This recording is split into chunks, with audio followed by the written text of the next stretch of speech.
Good afternoon and welcome to Pabrai WAGNX Fund Semi-Annual Investor Call. At this time, all lines are in listen-only mode. Following the opening remarks, we will conduct a question and answer session. If at any time during this call you require immediate assistance, please press star 0 for the operator. I would now like to turn the conference over to Mr. Khan Tran, Fund Distribution Manager at the Pabrai WAGNX Fund. Please go ahead. Thank you. Good afternoon and welcome again to the Pabrai WAGNX Fund Semi-Annual Investor Call. We are glad you can join us. Before we begin, let us start with the usual disclosures. Mutual fund investing involves risk, including the potential loss of principal. The fund is non-diversified, meaning it may focus its assets on fewer individual holdings than a diversified fund. Therefore, the fund is more exposed to individual stock volatility than a diversified fund. The fund may invest in small and medium capitalization companies, which involve additional risks such as limited liquidity and greater volatility than larger capitalization companies. The fund is new with limited operating history, and there can be no guarantee that the fund will grow to or maintain an economically viable size. Past performance does not guarantee future results. Opinions expressed are subject to change, are not intended to be forecasts of future events, a guarantee of future result, nor investment advice. Future holdings and allocation are subject to change at any time and should not be considered a recommendation to buy or sell any security. On the call today, we have our portfolio manager, Mohnish Pabrai, our senior analyst and senior vice president, Fahad Mismar, and our vice president, Jaya Velachella. Now, I'd like to hand the call over to Mohnish Pabrai. Thanks, Khan, and welcome shareholders to the second annual semi-annual investor call of the Pabrai WAGNX Fund. I am excited that all of you are on this journey with us as partners and investors. Before we get to your questions, which are my favorite part, I'd like to first say a few words about who we are and where we are today. The Pabrai WAGNX Fund launched on September 29th, 2023, almost 12 months ago. The fund seeks to invest in high-quality businesses and circles the wagons, quote unquote, around its highest conviction holdings. We look for great franchises that are being offered at substantial discounts to their underlying intrinsic value. When we find them, we try to hold on to them for a long time. From time to time, we may invest in special situations like merger arbitrage opportunities where we believe the odds of success weigh heavily in our favor. Our focus is on finding the great businesses wherever they may be around the globe. As of June 30th, 2024, the fund's 27 securities took us to Turkey, the United States, Canada, Europe, China, and Mongolia. We are concentrated with the top 5 positions making up over 45% of the fund. Our investments reflect 4 core allocations, which together accounted for 94% of the portfolio on June 30th, 2024. These 4 buckets include, first, our Turkish workhorses like Coca-Cola, ISIC, Anadolu Efes, and TAV Airports. A handful of U.S. metallurgical and thermal coal businesses, a select few group of U.S. car dealerships, and a select few quality U.S. home builders. I should also add that our first bucket is really, broadly speaking, 2 separate bets. One is on these beverage brands mainly, and the other is on TAV Airport. So it's really almost, you can think of as 5 buckets instead of 4 buckets. Most of our investments reflect corners of the market that are out of favor For that reason, they have fallen prey to what we believe is serious mispricing. This pricing dislocation presents us with opportunities to make investments that we believe can compound our capital for years to come. With regard to our performance since inception on September 29, 2023 through August 31st, 2024, our retail share class was up 21.54%, and our institutional share class was up 21.86%. The S&P 500 was up 33.5% in the same period. The fund was meaningfully ahead of the S&P 500 6 weeks ago, but fell behind in August. Our recent underperformance was due to price action in some of our key holdings, which we believe is temporary. We are very bullish on the fund's prospects from here. Our singular focus is to beat the S&P 500 over the long run. With that in mind, it is important to situate the S&P 500 today in its historical context. In September 2000, the S&P 500 traded at a frothy trailing price-to-earnings ratio of 25.6. For more than the next 11 years, the S&P 500 delivered near zero returns, inclusive of reinvested dividends. It was not a fun ride. History does not repeat itself, but it does rhyme. Today, the S&P 500 trades at a trailing PE of 27.2, even higher than its level in 2000, and significantly above its long-term average of 16. It is entirely possible that the S&P 500 continues its upward trajectory for the next few quarters before reverting to its long-term multiple. While the S&P 500 has historically been a great choice for long-term compounding, buying into it at a trailing PE over 25 can be a risky proposition. By contrast, the Pabrai Wagon Fund's underlying portfolio sports a PE of 7.5. I love what we own, and I am very pleased with how the fund is positioned today. Finally, a note on our brokerage platforms. The Pabrai Wagon Fund is currently available on Vanguard, Interactive Brokers, and Pershing. We are working to be added to Fidelity and Schwab, but both platforms require expressions of interest from their existing customers.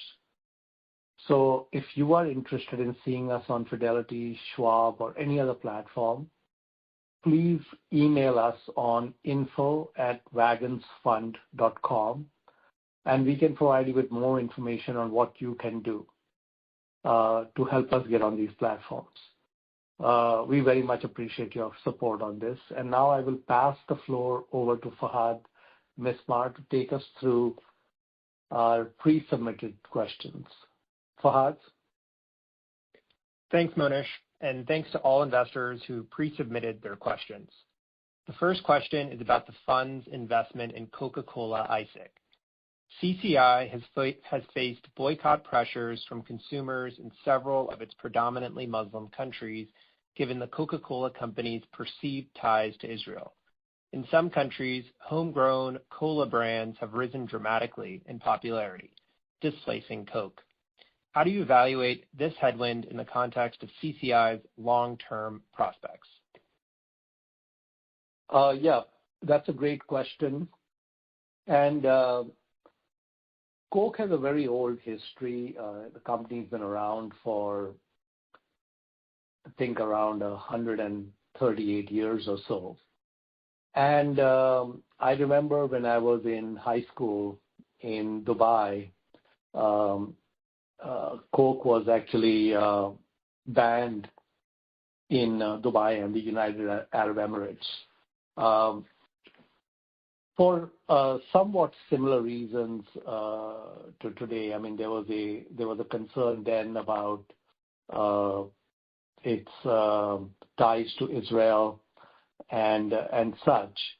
And of course, today and actually for several decades, Coke has been now freely available in the United Arab Emirates and Dubai. So I think in the 138-year history of Coke, there's been plenty of countries where, for a variety of reasons, they may temporarily or even for longer periods face issues related to geopolitics.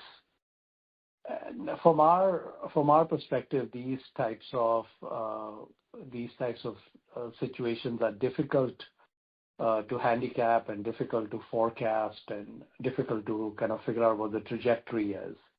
What we are able to hang our hat on is that Coke is sold in 200 countries, and in something like 180 out of the 200 countries, it has leading market share.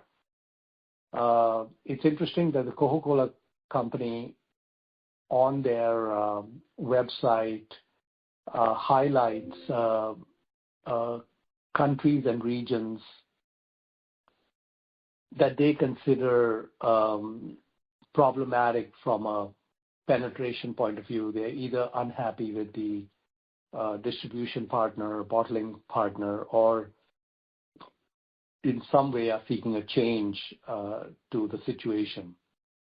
And amongst these areas that were problematic countries or regions from Coke's perspective used to be Uzbekistan.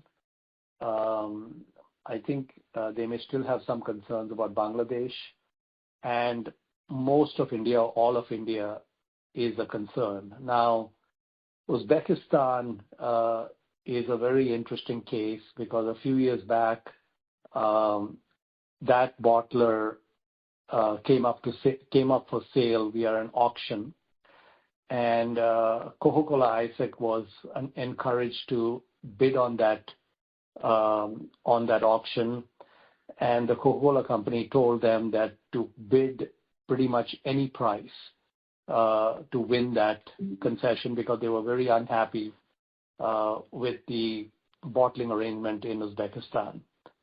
And of course, Coca-Cola ISEC said that they have a business to run, they can't really play any price, but the Coca-Cola company told them that they would sell them the 50% of the bottler that Coca-Cola company owned in Atlanta at a well below market price in order to make the overall deal palatable, but they really wanted them to get that country. And so Coca-Cola ISEC prevailed in that auction. Uzbekistan became, and this just happened, about 2-3 years ago, Uzbekistan became one of the new countries that was added to Coca-Cola ISEC, and the Coca-Cola company sold their portion of that bottler at a much lower multiple to Coca-Cola ISEC. Analysts at that time were very critical of the transaction, where they said that even with the reduced multiple paid for the Coca-Cola company's share, the overall deal still was very expensive. They had paid something like something north of $300 million for around $20 million of pre-tax earnings. So it looked like a very rich multiple. If we fast forward to today, which has just been about 2 or 3 years since that deal took place, earnings have, I think, more than quadrupled, or there might be pre-tax over $100 million at this point. And so they've gone up 4 or 5 times because the bottler was very undermanaged. And it looks like a extremely compelling deal at this point, which is why the Coca-Cola company was so interested in making a change. And Uzbekistan is an example of a bottling franchise that maybe comes up for sale once in 50 years or 100 years or 200 years. So these things don't come along every week because these bottling arrangements, certainly I cannot imagine circumstances under which Coca-Cola ISEC would want to sell that sell that country's bottling rights. And more recently, the Coca-Cola ISIC got approximately half of the country of Bangladesh, which is a very significant market. And so if we look at Coca-Cola ISIC, I mean, I would say that they are bottling in Pakistan. They are bottling now in Bangladesh. And if you know your geography, India sits in the middle of those two countries. And the Coca-Cola company is unhappy with their bottling arrangements in India. I mean, we view it as low probability, but not a zero probability, that in the next few years there's some possibility that some portion of India, Coca-Cola ISIC might at least get a chance to bid on. And, there are possibilities of a game changer situation if that were to happen with the most populous country in the world, where Pepsi dominates because of the poor showing by Coke. And so when we look at the Coca-Cola ISIC bet, we are more focused on they brought in really a rock star CEO who we met last year. Really was blown away when we met him. Really surprised that they were able to hire someone of his caliber. Kareem is really exceptional, and our bet is partially on what Kareem can do with their existing footprint. Coke is in many ways a simple business, but also in many ways a very complex business. And the per capita consumption of Coke is very heavily correlated to per capita GDP and the climate of each country.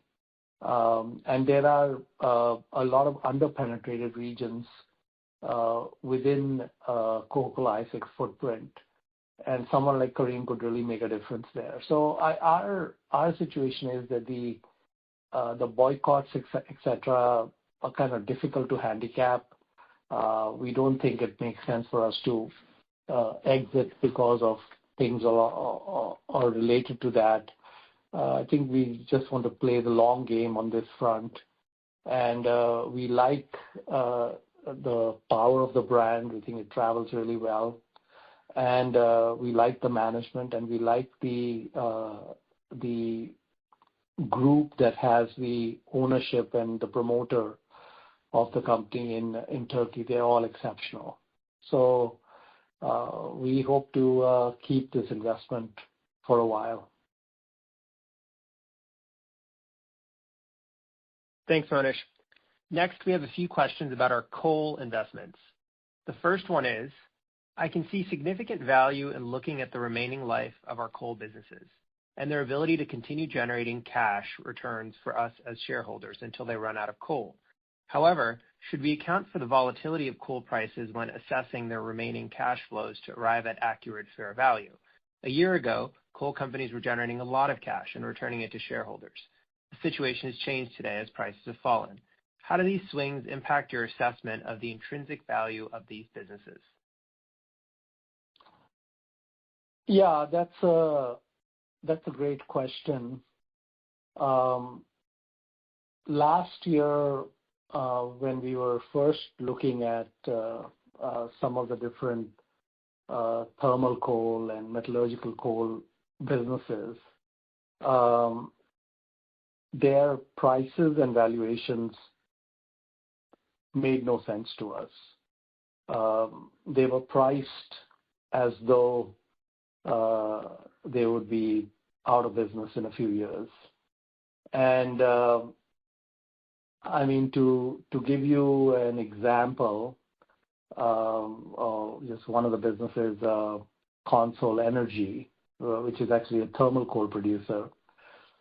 And Consol is an interesting business because they forward sell almost 100% of their sales for the next 12 months are already locked in and they're also locked in with minimum and maximum prices, floors and ceilings. So Console, for example, has no possibility of having negative cash flows or any kind of financial issues in the next 12 months. And then when you look out beyond that into year two, about 50% of the output has been sold similarly with contracts and floor and ceiling prices. And we go to year three, it's about 25%. So, and as we move forward, let's say in the next 6 months to a year, the second year will also get locked in and so on. And they're a low-cost producer with some of the highest quality thermal coal, and this thermal coal has many uses globally that are unrelated to the production of power, and they are critical resources required for those industrial applications. So Console, when we had looked at it last year, I think had a market cap of like 1.8 billion or so. And it was a business that was unlikely to pretty much ever have a year where their cash flows would be less than 200 or 250 million.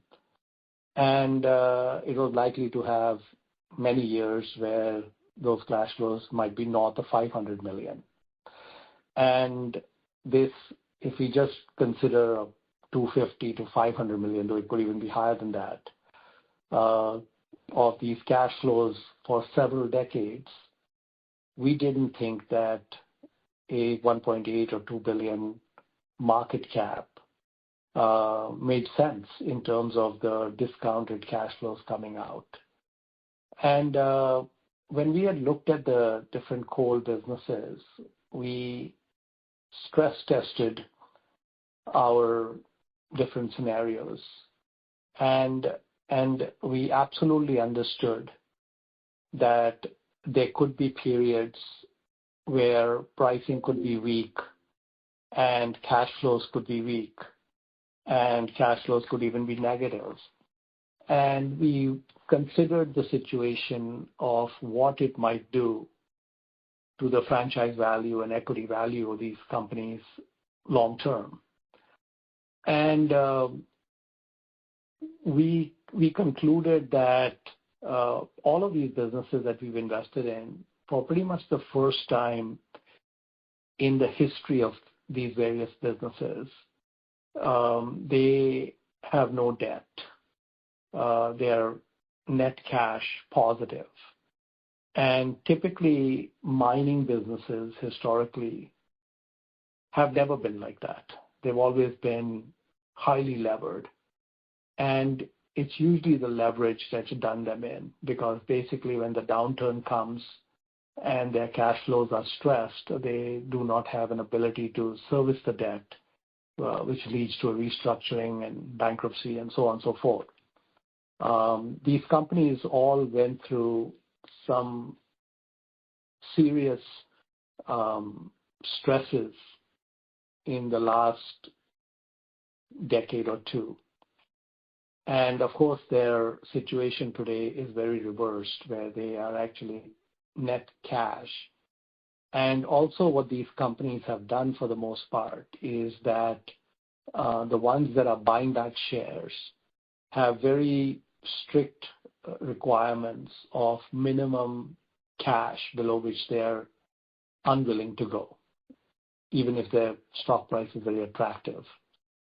And so we really couldn't see a scenario where the franchise value or the equity value and or the ownership that we have would be threatened long term during periods when cash flows are weak. One of the things about this business is there's an asymmetry. So if we look at the metallurgical coal producers, today, for example, the main index, the Premier Low Vol PLV index in Australia, which is the primary index globally, is currently at about $185 per ton. It recently bottomed out at $176 per ton. At the $185 per ton, a significant amount of U.S. production is underwater. They're not able to cover their cash costs. And many of these players have very healthy balance sheets because in the recent past, coal prices were very strong after the war in Ukraine and so on. So they have an ability to, withstand low prices for some time. But already, for example, something on the order of, we think around like maybe 5 or 10 million tons of, at least around 10 million tons of capacity outside of our holdings is underwater, likely to shut down. And when these mines shut down, the asymmetry is that they really have a lot of difficulty coming back. So if I were to contrast this with some other industries, like let's say, for example, the office building industry. So historically, what has happened in commercial real estate, like offices, for example, office towers, is things get tight, there isn't much availability, and rents start to go up a lot. And almost at the same time, a large number of new office towers are proposed and announced, and construction begins. And it takes about 5 years for these office towers to come online. And so typically what we would have about 5 years after a major boom is you would have a glut of supply because all these towers are coming on going live at about the same time, and rents collapse. And then when rents collapse, there's a freeze on new construction because economically it makes no sense, like what we have today in the office market in the U.S. There's a serious glut of space, and there isn't much new construction going on in offices. But basically, there is no structural situation that prevents new office towers from being announced and built when rents are high.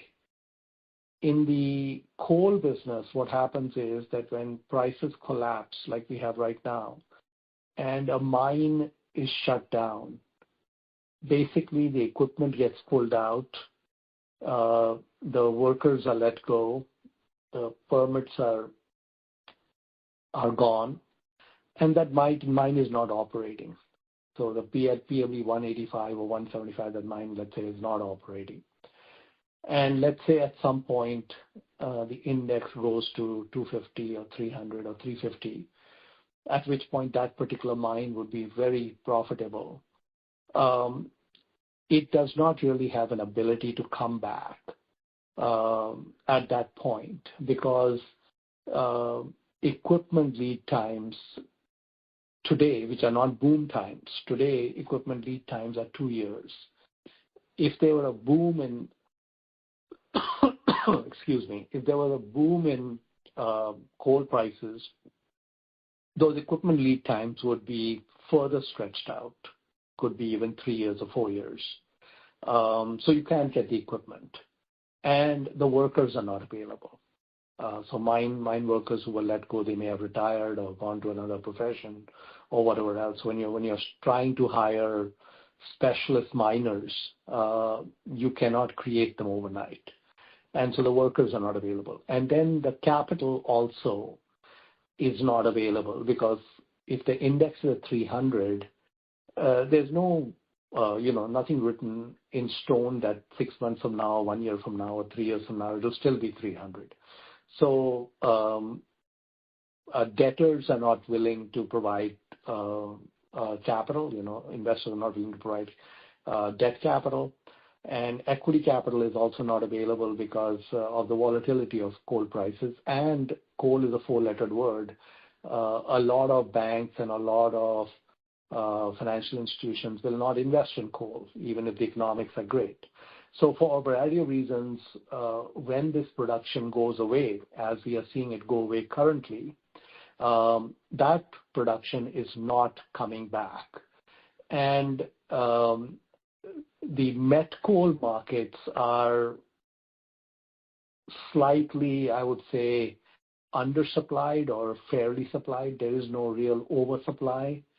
And so when we get any kind of even a modest tailwind, prices could go up a lot and supply would not be able to respond. So it is our view that our businesses that we've invested in have very strong financials. We don't see any of them having any stress at current prices and current index prices and all of that.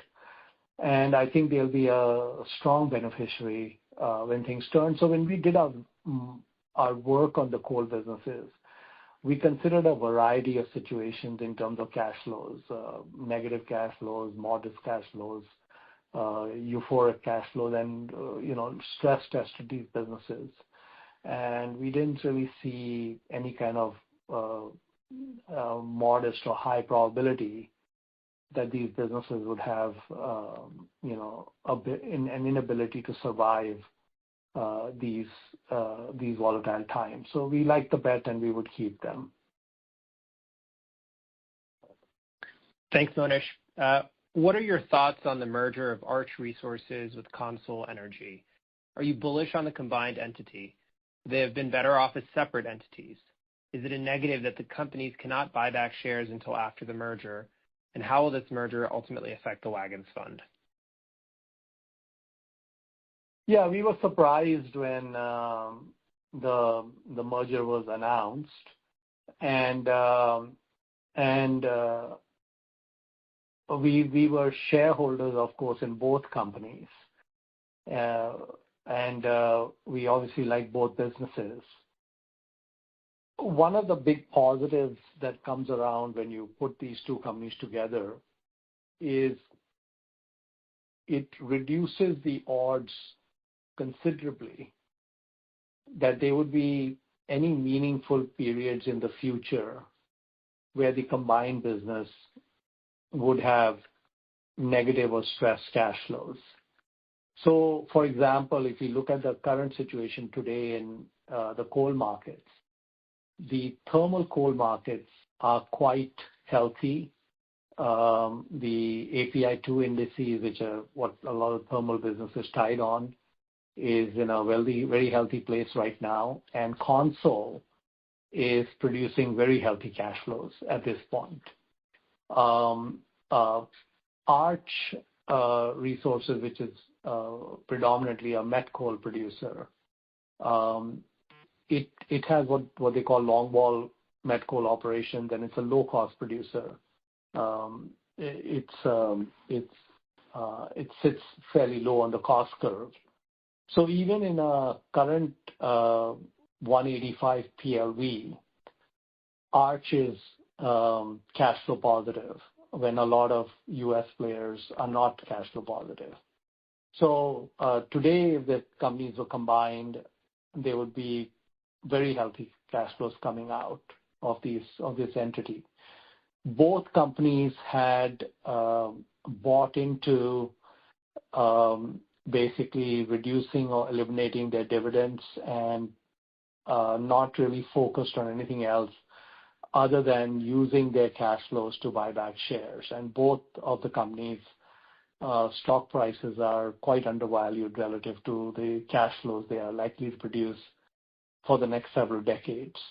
So basically, we would be surprised if the combined entity really runs into any periods, any meaningful periods in the future where they have stressed cash flows and are unable to do buybacks. We think that scenario would be quite remote because I already said that Console, for example, forward sells a year in advance and they lock in those margins.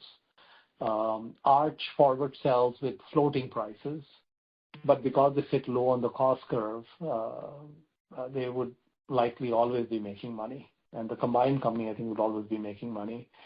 And we think, so, if you think of the combined entity around, $5 billion odd market cap, we think in a bad year, they would produce something like $500 million of cash flow.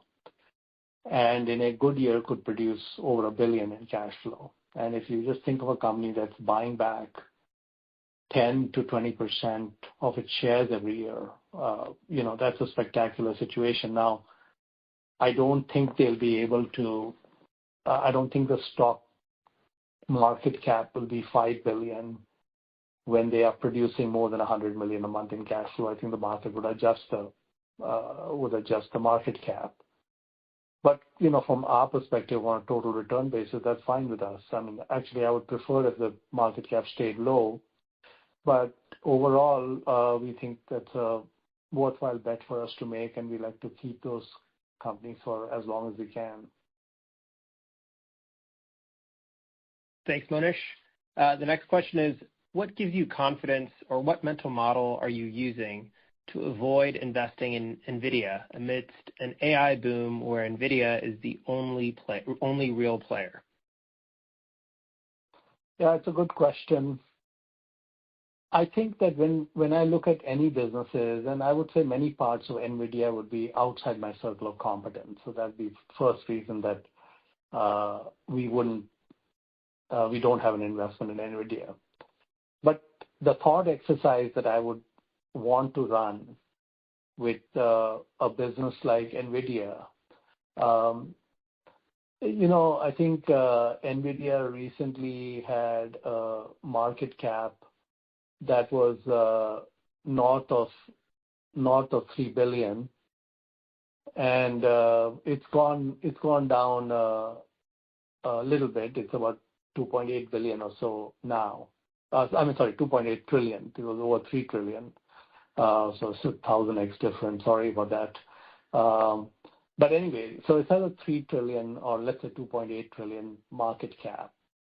And the thought experiment I'd like to run, in order to make an investment in it, is I would need to have some kind of a conviction on what would be the cash flows coming out of NVIDIA over the next 10, 20, 30 years, and then, discount those back to some reasonable number. Now, NVIDIA is currently producing something like $60 billion a year, approximately. I mean, these are approximate, but I really haven't spent a lot of time in the company, so my numbers are very approximate. So they're producing about $60 billion a year. And their growth in cash flows, which has been very spectacular in the last few years, is slowing down.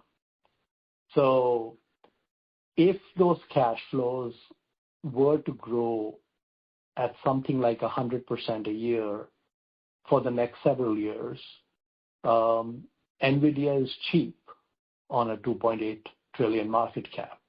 In other words, if 2 or 3 years from now, the 60 billion of cash flow in a single year is 200 billion or 300 billion, or maybe 5 years from now is 500 or 600 billion, that would be a cheap stock. But there is not enough data that I have that would prompt me to come to the conclusion that those types of cash flows are possible or realistic for a company like NVIDIA. I was reading the most recent issue of Barron's just came out on September 16th. They had an article on a company that used to be called Schlumberger, which is in the oil field services business. And the article was pointing out that in the 1980s, Schlumberger was the NVIDIA of the 1980s. Its stock price rise in the 1980s resembled the stock price rise that we've seen in NVIDIA more recently. And over the last 3.5 decades, so the market cap, at least what this article was saying, the market cap of Schlumberger around 1990 was about $60 billion. And today, it is around $60 billion. Now, they've issued dividends over the years, but I don't think most of us would compare it a home run that if you held it from 1990 till today, that your annualized return would be better than the S&P or anything like that. I think it would be terrible. And my brother in high school in Dubai had interned at Schlumberger's. Their Middle East headquarters were in Dubai at the time. So he was a 17 or 18-year-old intern in the company in their accounting department or something. So I've known of the business for north of 40 years, and it's a very high quality company, and it provides very essential services. But the nature of equity markets is things can get euphoric, and if a business like NVIDIA with the $60 billion of cash flows and what I understand about AI were available, for example, for $200 billion, even someone like me might be able to go long on it because I could probably see that the cash flows might be strong enough to make it a bargain. But the $60 billion versus the $2.8 trillion, I think just makes it difficult with my juvenile understanding of the business. Thanks, Mohnish. I think now we can open the floor up to a few questions from the audience for the remaining time of the call. So I'll hand it over to our operator. Thank you. Yep, ladies and gentlemen, we will now begin the question and answer session. Should you have a question, please press star followed by the number 1 on your touchtone phone. You will hear a prompt that your hand has been raised. Should you wish to decline from the polling process, please press star followed by the number 2. If you are using a speakerphone, please make sure to lift the handset before pressing any keys. One moment while we prepare our Q&A roster. Your first question comes from the line of Harry Wu, private investor. Your line is now open. Hi, Mohnish. Could you share a little bit about your investment in Oxy in the fund? Thank you. Yeah. When we started the Pabrai WAGNX fund late September last year, mutual funds are very different from the way we run our private partnerships and so on. They have a number of, and rightly so, they have a number of diversification rules, etc. The least number of positions that we could have under the trust that we have these funds under would be something like 15 or 16 positions, more realistically around 20 to 30 positions. And usually in a year, historically, we can come up with 1, 2, 3, or 4 ideas, and we certainly cannot come up with 30 ideas or 20 ideas. It's the nature of, the speed at which I do things. And what we had done at that point was that when you look at our positions, there would be some that are very high conviction ideas. We've known these businesses for a while. We've had them as investments elsewhere and so on. And so we could populate the fund with those when we got going. We had a choice of keeping the fund significantly in cash or having some what I would consider placeholders. And so, for example, we used to have Berkshire Hathaway as a placeholder. Familiar with the business. I think it's a low downside, very well managed, etc. But it does not, from my vantage point, have the same upside potential that, for example, some of our coal bets would have. And Oxy falls into that category. I'm familiar with the business. It's an extremely well-run company with a very strong position in the Permian with their fracking. And in fact, they have been the low-cost producer in the Permian and actually done a lot of innovations. Vicky Holub is a truly a once-in-a-generation exceptional manager. And the main determinant of what happens to in terms of future returns for Oxy, the biggest driver would be oil prices. And we don't really have, a crystal ball which tells us, that oil prices will be strong in the future. But what we do know is that the U.S., for example, I think the U.S. is producing 11 or 12 million barrels a day. We are the largest producer in the world now, which is spectacular, wonderful. But more than half that production is fracked production from shale oil. And these wells, the shale oil wells, are very different from the historic way oil has been produced for more than the last 100 years or so. There are oil fields which, like I think Charlie Munger had a royalty interest in some oil field in Bakersfield, which he had bought for something like $1,000 or something 50, 60 years ago.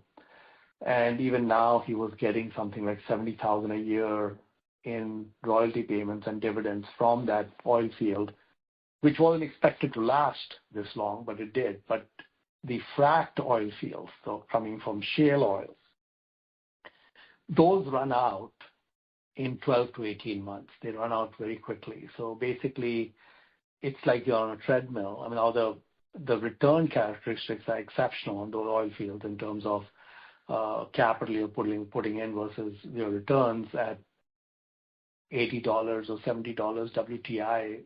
It's a great business. If oil prices were to go down meaningfully, the fracked portion of the oil produced globally would dry up really quickly. And even maybe some conventional production and exploration, et cetera, would go down. So it's very different in terms of the way production changes with oil prices today versus the pre-fracked era. So some of this is similar to the coal business of the asymmetry. So we think that the Oxy bet, like I said, we put it more as a placeholder, was a low risk bet. It has upside built in for when prices go up, and when prices go down, I think they are more resilient than most others. So that's why we have that bet in the portfolio. It's not a big bet. It's less than 4%.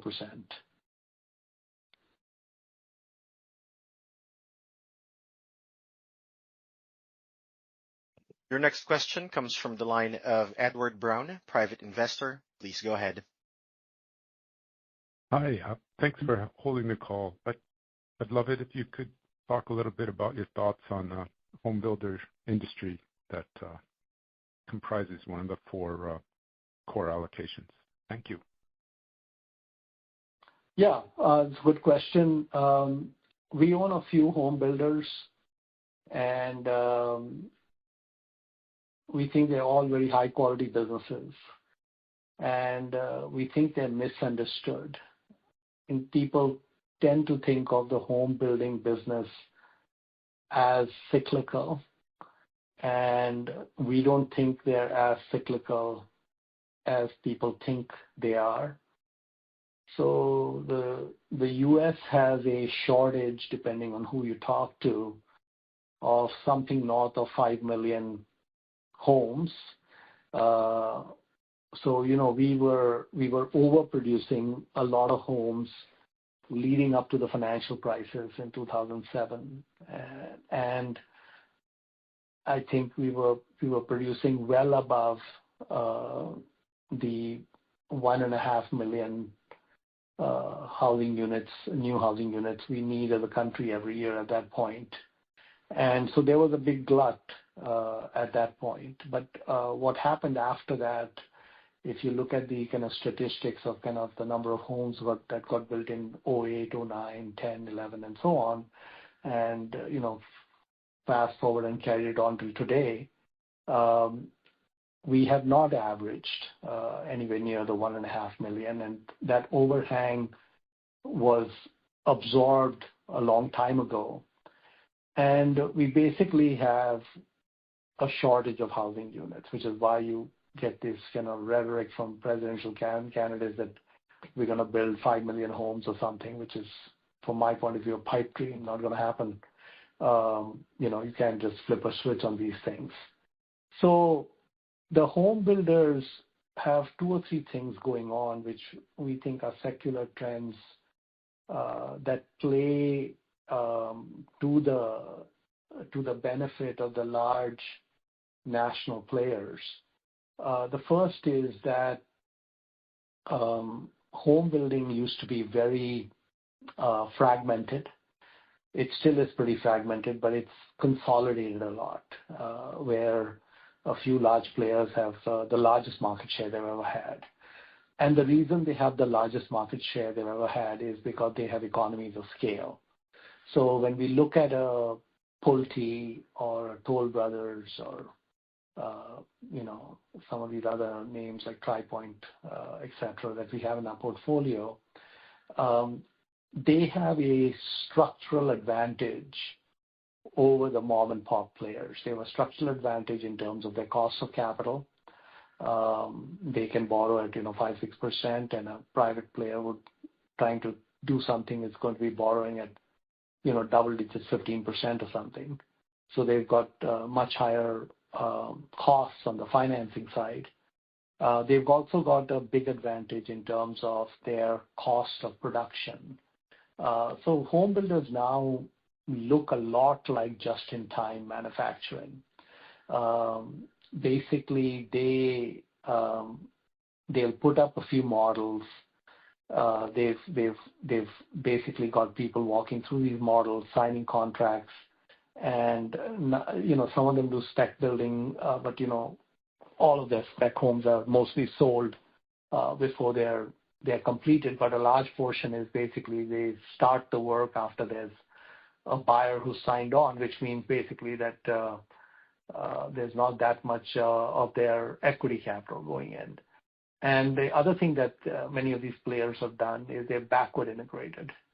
So NVR was a pioneer in this, where a number of, you know, portions of the home which would be built on site are now built in kind of manufacturing type production facilities and then trucked over to the home site at a much lower cost than doing it on site. So basically, and then I think that in the equity market side, Just like with the auto dealers, the market caps do not reflect the long-term cash flows and growth of these businesses relative to their market caps. So we think they are a very good bet because they are very good stewards of capital. Most of them are heavily fixated on buybacks. I mean, one of them, like, TriPoint is 100% buybacks, no dividend. They bought back more than half their shares in the last few years. And so I think that's our thesis there is these are very high-quality businesses. They're not as cyclical as people think they are. There's a big shortage of quality homes. The large players have an advantage. And so, yeah, we like the position.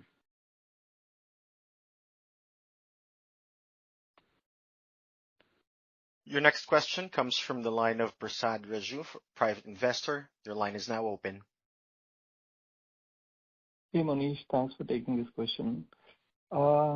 Just wanted to ask you about the investments in Turkey. Just wanted to get your thought on since the time the fund initially invested in these companies, do you believe they are still significantly mispriced at this time? Yeah, I think some of our highest conviction bets are in Turkey. If you look at our portfolio at the end of June, the top 3 bets are all in Turkey. And the top 3 bets, which is TAV is the biggest one, the airport operator, the Anadolu Efes is number 2, and Coca-Cola Isaac is number 3.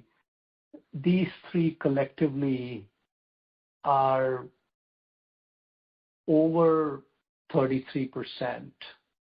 I think just exactly 33% of the fund, so just slightly below 1/3. And we like that position. I think they're all exceptional businesses. I think they're very undervalued. I think they're very strong management teams, very strong franchise values, great brands, and a large footprint of earnings and cash flows that comes outside of Turkey. So we are very happy with that holding, and they are amongst the highest conviction that we have of anything in the portfolio.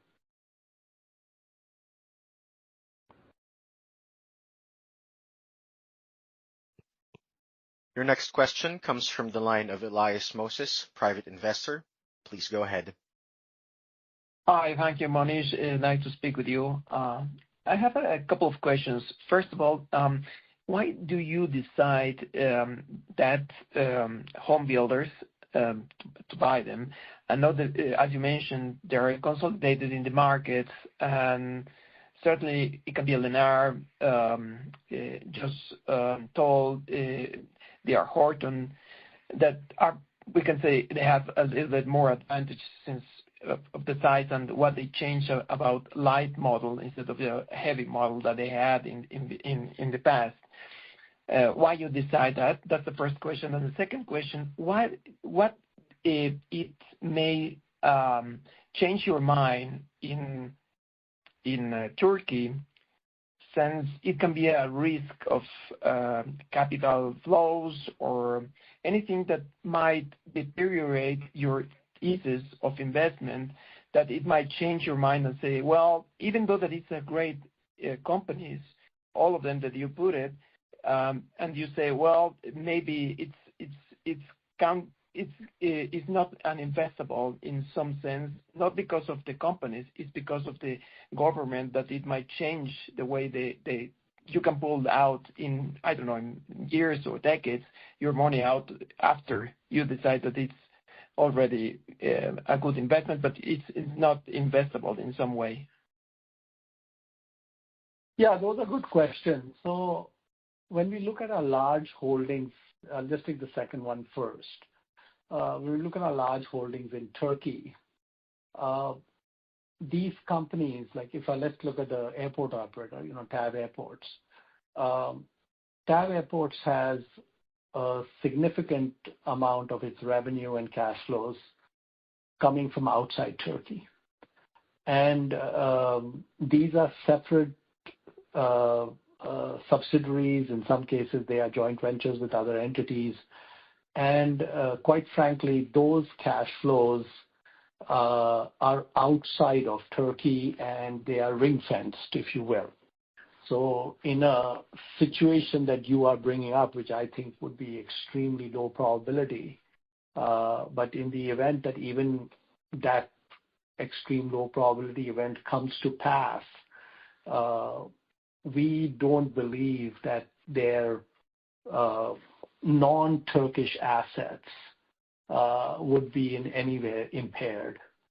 And we also think that their Turkish assets are so critical to the functioning of the country and the economy. Like if I look at the airport operator, TAV Airports, that in their case, they are contractually, even within Turkey, getting all revenues in euros, almost all revenue in euro, and a lot of the costs are in liras. Those are contracts with the government. Those are mission-critical airports. So we don't think that there would be a situation where, it's just very difficult to imagine an impairment which would take us below our current or our average cost, etc. And the same with Anadolu Efes. They are the largest beer company in Russia and Ukraine and half a dozen other countries. Those are very strong markets by a huge order of magnitude. Their beer volumes outside Turkey are massively more than the beer volumes inside Turkey. The same thing is ring-fenced. And the same thing with Coca-Cola ISEC. Their bottling volumes outside Turkey are meaningfully above the volumes inside Turkey. So even if you take a kind of draconian situation of something happening of where there's some capital flow issues or whatever, we don't believe that the companies get impaired to the point of going below our cost basis or anything like that. I think so that's low probability. I think the home builders, we covered most of it, but yeah, they've all, in a very slow way, many decades after they should have done it, gotten NVR envy, and they've, taken a capital light approach to the business, which is wonderful. They haven't gone all the way like NVR has, but they've gone a long ways. So all of them are moving towards more than half their lots that are controlled being optioned, etc., and working with partners for land banks and all that. So yeah, I think those the home building business is a very good business. It's misunderstood and undervalued, and the companies are very strong, good stewards of capital and doing a good job. So we like the position.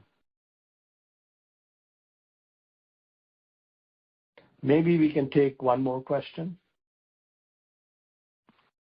Your last question comes from the line of Jason Muhlenkamp, private investor. Please go ahead. Thank you for hosting these calls. Would like you to discuss the fund's holdings in Greece. Thank you. I'm sorry, the fund holding in, you said Greece? Yes, Greece. I would think Danaos Corp. Is that how you pronounce it? We don't have any holdings in Greece. Danos. Oh, you're talking about the shipping company, Danos? Yes. Oh yeah. We have one position in Greece. They're headquartered in Athens. Danos Corporation, and Danos is more like, I think it's a very well-run company. It's more like a special situation where if you study the business, you'll find that they have locked-in cash flows that are a large portion of their market cap. And So we think that because of so equity markets hate uncertainty, and they heavily punish uncertainty. And so Danos, for example, currently is a beneficiary of the fact that ships cannot go through the Suez Canal and they have to go around Africa. And that has increased the demand and number of days that a ship's on the water for a given voyage, and caused tightness in availability and led to significant increases in the daily rates of these ships. And so in the case of Danos, they have locked in contracts and cash flows, which are almost, you can take it to the bank. I mean, those are pretty much, with the largest lines, etc. And so we just think that it's just not reflected appropriately in the market cap. And so that's why we have that position. And thank you so much for all your questions. I really enjoy these calls. And also thank you so much for your support and interest in the WAGNX Fund. Great. Once again, ladies and gentlemen, this concludes today's conference call. Thank you very much for your participation. You may now disconnect.